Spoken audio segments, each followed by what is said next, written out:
Olá, povo de Deus, tudo bem com vocês? Espero que todos estejam na santa paz do Senhor.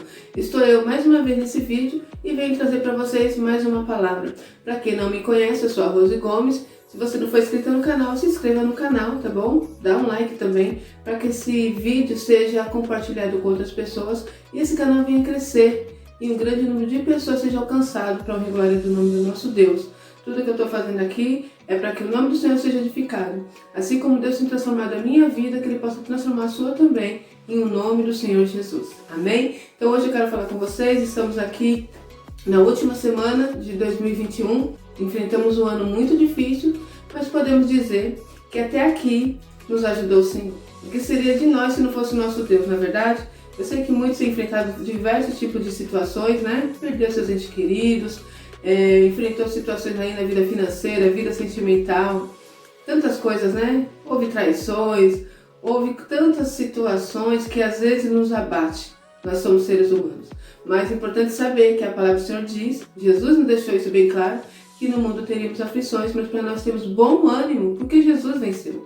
Se Jesus venceu, nós também temos a capacidade dada por Ele de vencer também todas essas lutas, todas essas dificuldades. Então possamos entrar em um novo ano acreditando que será um ano abençoado, sim. Não acreditando na mudança apenas cronológica, né? 21 para 22. Então vai ser maravilhoso. Não, nós faremos a nossa parte. Eu tenho falado muito sobre isso em meus vídeos, pois o Senhor me ensinou dessa forma. Que o impossível Ele faz, mas o possível somos nós que fazemos. Então às vezes nós ficamos acomodados, esperando uma mudança, confiando, tendo esperança na mudança cronológica. O ano de 2022 será diferente, mas se eu tiver as mesmas atitudes, se eu fizer as mesmas coisas que eu fiz no ano de 21, será a mesma situação, ou até mesmo pior, porque nós viemos já aí de uma situação de luta, de barreiras, de dificuldade, mas nós temos que focar naquilo que Deus tem feito. Nós temos que lembrar, fazer aquela retrospectiva, né? De todo o ano, as situações ao qual o Senhor te livrou, quantas situações que o Senhor abriu a porta, quantos livramentos de morte que às vezes nós nem percebemos, viu? Às vezes Deus nos livra de situações que a gente nem percebemos. Aquela pessoa que estava tão juntinho de você e foi embora, não é mais seu amigo, te deixou, às vezes é um livramento de Deus. Talvez você não sabia, mas aquela pessoa não era seu amigo. Talvez você não sabia, aquela pessoa não te amava. Por detrás, ela enfiava a faca. Sabe aquela situação? Então, às vezes, Deus nos livra de situações que a gente não entendemos. Ou até mesmo aquele emprego que você perdeu. Por que aconteceu isso? Deus está trabalhando nessa situação, fazendo você crescer e quer que você seja dependente dele. Porque nessa situação nós chegamos mais a Deus. Pode observar. É o momento que nós estamos ali orando, Senhor, me ajuda, Senhor, abre uma porta. Meu Deus, estou passando nessa situação, entra com providência. E o Senhor usa essa maneira para nos abençoar, nos deixando às vezes no deserto. Mas isso é só um tempo de preparação, porque Deus tem algo maior. Fechou-se uma porta, Deus tem uma porta maior que essa. Creia em nome do Senhor Jesus. É dessa forma que Deus faz. Eu quero deixar para vocês duas passagens que o Espírito Santo trouxe no meu coração, a maneira que Deus trabalha. Com cada vida, com cada situação, Deus tem as estratégias certas para trabalhar. E muitas vezes nós não entendemos. A palavra da viúva que está em 1 Reis, capítulo 17. Vamos lá, eu vou falar um pouquinho, eu vou dar uma explanada nela. Essa viúva, ela está numa situação muito difícil. Ela não tem mais o que comer, tem um pouquinho só de azeite, um pouquinho de farinha. Ela está ali buscando gravetos para fazer o último alimento para alimentar o filho e ela. E na mente dela, ela achava que era o filho. Tanto que ela diz para Elias que ela comeria e morreria. Sem esperança nenhuma. Imagina essa situação. Imagina uma mãe vendo o filho ali com ela e ela fazendo aquele pouquinho de alimento que tinha sem esperança nenhuma. Nós vamos comer, comeremos e morreremos. Quantas vezes nós não nos encontramos nessa situação? Quantas vezes nós olhamos e não vemos saída? Quantas vezes nós nos desesperamos e pensamos da mesma forma, meu Deus, é o fim. É o fim. Eu comerei e morrerei. Não tenho mais esperança.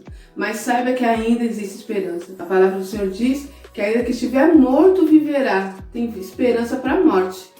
Imagine você que está cheio de vida. Imagine você que está aí ainda, vivendo. Deus tem permitido você passar por tantas situações aí, tantos livramentos, e está aí. Então creia que para você ainda há esperança. Então, como essa viúva, ela se encontrava numa situação assim. E Elias também estava passando uma situação difícil. Ele havia orado, né, para que aquele local não caísse mais chuva, e ele também estava colhendo fruto disso, porque ele estava vivendo naquele local. E Deus mandou que ele fosse ao encontro dessa viúva, e ele fala assim, o nosso Deus: eu já preparei uma viúva que vai cuidar de ti, né? Os mistérios de Deus. Uma viúva que estava sem esperança, uma viúva que também não tinha nem alimento, né? Posso dizer assim? O último alimento que ela tinha. Como ela cuidaria do profeta? Olha como Deus faz. É da onde não tem saída. É da onde não tem que Deus faz. É dessa forma que ele mostra o poder e a grandeza dele. Então você olha agora e não vê saída. Como que eu vou fazer? Não tem de onde tirar. Creia que o nosso Deus é perito em fazer milagres, em transformar situações que não há esperança. Então Elias vai até aquele local e ele fala com ela, e ela fala dessa forma, né? Olha, eu não tenho nada, eu só tenho um pouquinho de azeite e um pouquinho de farinha. Vou fazer um bolo e vou me alimentar com meu filho e morreremos. E ele falou o que para ela? Faça dessa forma, faça primeiro para mim. Então ela fez conforme o profeta disse. E sabe o que aconteceu? Deus multiplicou aquele azeite, aquela farinha, e Deus ordenou que não acabasse até que a chuva voltasse àquele local. Então nessa passagem, o que Deus me mostra, né? A maneira que Deus trabalhou na vida dela. Deus fez com que se multiplicasse o azeite e também a farinha até determinado tempo, até quando chegasse a provisão. Então Deus deu para ela um escape. É dessa forma que Deus muitas vezes faz conosco. Muitas vezes nós estamos pedindo a Deus: Senhor, prepara uma porta para mim, algo bom. Nós temos um ensinamento que a gente deseja. E Deus vai abrir uma portinha, né? E você está ali trabalhando, reclamando. Ah, esse emprego não é bom. Olha essa situação, esse salário não dá para nada. Não faça dessa forma. Glorifica o Senhor mesmo nas pequenas coisas. Muitas vezes Deus está te preparando apenas um escape, mas Ele tem algo grande ainda que vai chegar. No caso da viúva, Ele preparou ali que multiplicasse o azeite e a farinha até determinado tempo, até o tempo que voltasse a chuva naquele local. Chuva mostra prosperidade. Quando vem chuva, há abundância, né? As sementes florescem, os frutos aparecem, e é dessa forma. Então Deus fez com que aquela provisão se fosse um escape para ela, até chegar realmente a bênção na vida dela, e seria o momento que voltasse a chuva, como o profeta havia pedido a Deus. Então creia nisso. Muitas vezes você não vai entender porque eu não chego aonde eu desejo, porque a bênção do Senhor não vem completa para minha vida, porque sempre vem assim, né? Às vezes picadinho, como se fosse ali com o povo do Egito, o maná de cada dia. Mas glorifica o nome do Senhor pelo maná. Glorifica o nome do Senhor por essa porta que Deus tem preparado. Agradeça a Ele crendo que apenas é um escape, mas a bênção maior está por vir e chegará no momento certo. Agora eu quero falar para vocês também a outra viúva. Olha só. Então nós temos aí a viúva de Serepta e tem a viúva no capítulo 2 Reis, a partir do versículo 4. Vamos ver a situação dessa viúva. Essa viúva, o marido havia morrido e ela tinha 2 filhos. E ficou ali uma dívida muito grande. Essa viúva estava muito desesperada, porque naquele tempo, olha só como pagavam a dívida. Às vezes, se você não tinha dinheiro, não tinha um animal, né, para fazer ali a compensação da dívida, eles pegavam os filhos e levavam como escravo, para eles estar ali trabalhando, compensando ali aquela dívida. Então, além dela já ter perdido o esposo, estava viúva, perderia os filhos. Imagine o desespero dessa mãe. Imagine o desespero dessa viúva. Então Deus o abençoa e traz ali a provisão. Olha o que Deus faz. Trouxe ali Eliseu. Vamos ler o que está escrito nessa passagem. 2 Reis, capítulo 4, eu vou ler do 1 ao 7. Certa mulher, das mulheres dos discípulos dos profetas, clamou a Eliseu dizendo: meu marido teu servo morreu, e tu sabes que ele temia ao Senhor. E chegado o credor para levar os meus 2 filhos para eles serem escravos. Eliseu lhe perguntou: que te hei de fazer? Dize-me o que é que tens em casa. Ela respondeu: tua serva não tem nada em casa, senão uma botija de azeite. Então disse ele: vai, pede emprestado vasilhas a todos os teus vizinhos, vasilhas vazias, não poucas. Então entre e fecha a porta sobre ti e sobre teus filhos, e deita o teu azeite em todas aquelas vasilhas, e põe a parte a que estiver cheia. Partiu, pois, dele, e fechou a porta sobre si e sobre seus filhos. E estes lhe chegavam as vasilhas, e ela enchia. Cheias as vasilhas, disse ela a um dos filhos: chega-me aqui mais uma vasilha. Mas ele respondeu: não há mais vasilha nenhuma. E o azeite parou. Então foi ela e fez saber ao homem de Deus. Ele disse: vai, vende o azeite e paga a tua dívida, e tu e teus filhos vivei do resto. Olha que coisa maravilhosa que Deus fez aqui. Muitas vezes nós falamos assim, o que você tem? Muitas vezes nós chegamos a Deus e falamos, Deus, eu não tenho nada, eu não sei o que fazer, eu não tenho direção, eu estou perdida nessa situação. E muitas vezes você não entende que Deus sempre deixa ali uma provisão, uma sabedoria, um talento, algo que você sabe fazer, que daí Deus pode multiplicar. Fique atento ao que o Espírito Santo te direciona. Nesse caso aqui, a viúva diz para ele que não tem nada, apenas um pouquinho de azeite numa botija. Como assim? Tem nada ou tem? Né? Na visão dela, ela não tinha nada, mas ela tinha um pouquinho de azeite. Então, olha o que o profeta diz para ela: peça a vasilha emprestada, entre dentro da sua casa, feche as portas entre tu e seus filhos. E ali ela começou a despejar um pouquinho de azeite que ela tinha. E Deus multiplicou aquele pouquinho de azeite. Você entende o que Deus está falando contigo? Qual é o azeite que você tem? Talvez você tenha só um pouquinho e Deus vai multiplicar naquilo que você tem.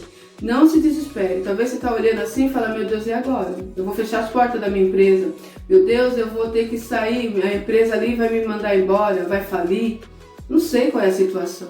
Tem um pouquinho de azeite ainda? Às vezes o azeite é apenas a fé. A fé, ela move montanhas. Lembra disso? O que diz a palavra? Então não se desespere. Nesse pouquinho de azeite, peça ao Senhor a direção para que Ele venha multiplicar.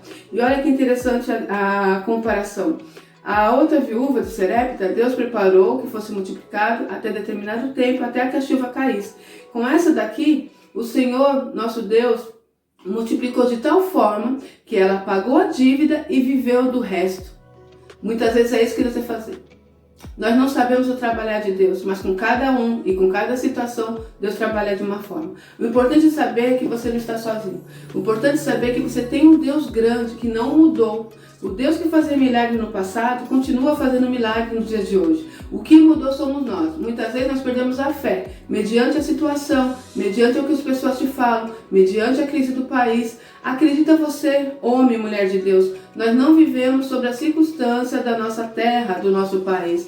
Nós estamos no mundo, mas não pertencemos ao mundo. Nós temos um Deus que nos guia, um Deus que abre porta onde não tem porta, um Deus que faz milagre quando nós olhamos e não vemos saída. Quando nós declaramos com a nossa boca que, olha, eu não tenho nada, mas você tem um talento, tem sabedoria, tem a graça de Deus, tem o poder de Deus na sua vida. Então confia, a sua esperança não está na mudança cronológica do tempo. A sua esperança, a sua vida não vai mudar porque estamos no ano 2021 e passaremos para o ano 2022. O que vai mudar é a fé que você deposita no teu Deus. O que vai mudar é a esperança que você coloca no Deus grande. Da onde vem o nosso socorro? Não diz assim? Em Salmo 121, eleve meus olhos para o monte, da onde me virá o meu socorro? O meu socorro vem do Senhor, que fez os céus e a terra. Amém? Confia nisso. Há um ano de vitória, sim. Há um tempo novo para a tua vida. Há um tempo de transformação onde você vai colher frutos para que o nome do Senhor seja glorificado na sua vida. E a sua dependência está unicamente, exclusivamente no Senhor. Amém? Que Deus abençoe esse ano que vem aí agora. Que Deus abençoe a sua vida e que tudo seja feito para a honra e glória do nome do Senhor. Vou ficar por aqui e até o próximo vídeo, se Deus quiser.